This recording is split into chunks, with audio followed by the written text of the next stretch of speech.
I mean, have you seen anything else? Not visually. I have had another pretty powerful experience. Best way I can describe that was an energetic attack.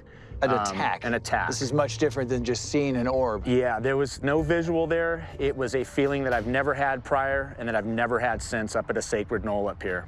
So it wasn't here? It was not at this location. It was probably about 3 miles west of here. Can you take us there? Sure, I'd be glad to. Let's do it. Great, thank you. This, I'm curious about. Yeah, energetic attack. This is a whole different level. Yeah.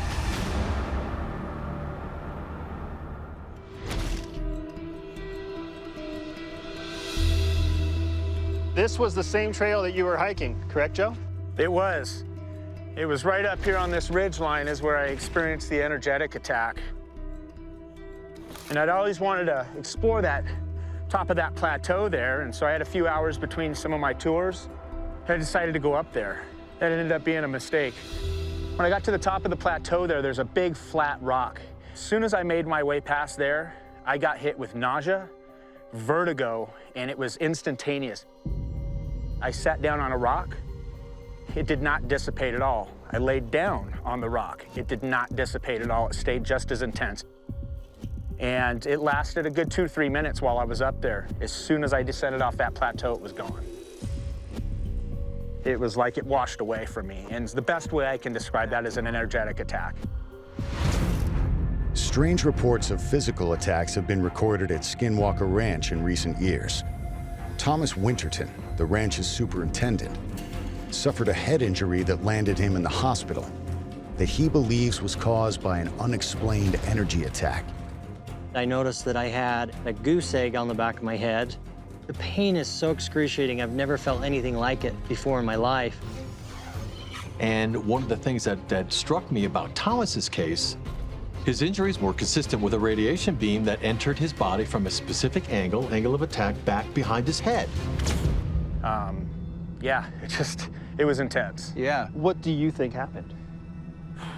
You know, I know the military has technology, microwave technology, energetic technology. My first thoughts were maybe this is some sort of directed energy weapon because I'm too close to something that I shouldn't be. So one of the tools that has been developed since the mid-1950s are sonic attacks. And it creates vomiting, and it creates nausea, and it creates a lot of the symptoms. I was going to say, it sounds like exactly what he was experiencing. Right. There was an episode in history in the 70s where the British were actually working against Irish activists using something called the squawk box. All right, yeah.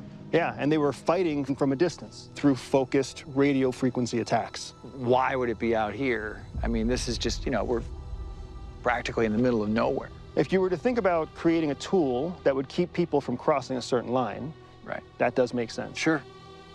I feel like we're not that far from where you had this experience. There's a dirt road that'll take you pretty close. Or we could fly the drone up and take a look at it. So it sounds like the next best thing we can do is put a drone in the air. Why don't we do that? Absolutely.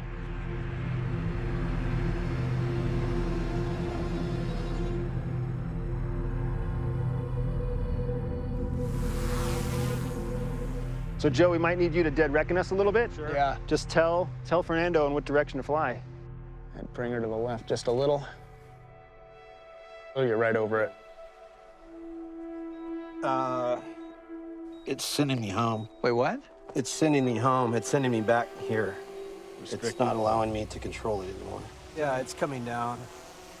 My CIA training tells me that there is something being hidden. Something is being protected.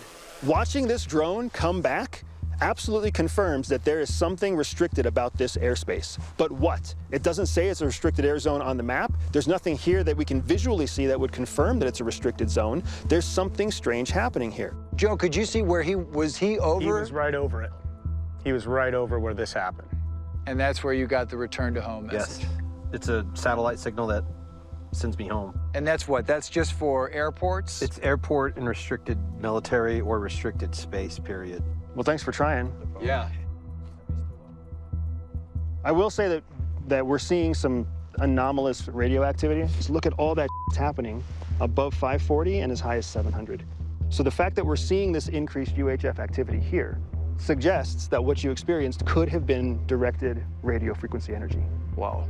Whoa. It also suggests that while we stay here, if this continues going, we're all exposing ourselves to essentially the same risk.